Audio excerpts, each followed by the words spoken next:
Zo zaujímavosti som si objednal najnovší a asi aj najdrahší Xiaomi telefón. Xiaomi teda ja osobne poznám skôr ako značku, ktorá predáva lacnejšie mobily, ktoré síce majú veľa specs, ale cenou sú niekde úplne inde ako najnovšie iPhony.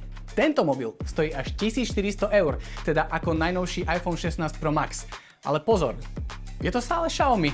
A preto ma zaujíma, ako na tom je. Poďme si teda spolu robiť unboxing najnovšieho Xiaomi 15 Ultra. A teraz počúvaj tie šialené specs. 16 GB ramky, procesor Snapdragon 8 Elite, 5400 mAh kapacita baterky, 90W fast charging drôtovo a 80W bezdrôtovo, čo je šialené. Kamery sú inak vyvinuté v spolupráci s Leikou. Máme tu konkrétne 50 megapixelový hlavný, 50 megapixelový širokouhlý a 50 megapixelový teleobjektív.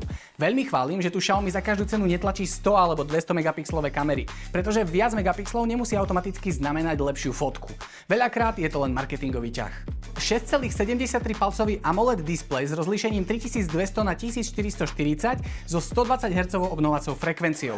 Mobil idem teda testovať. Ak máš nejakú otázku, tak mi ju napíš do komentu, ja ti na ňu možno odpoviem videom. Ak ťa zaujímajú nejaké specs ešte alebo porovnanie s nejakými inými telefónmi, napíš mi to do komentu a ak chceš vidieť viac podobných tech videí, nezabudni hodiť follow.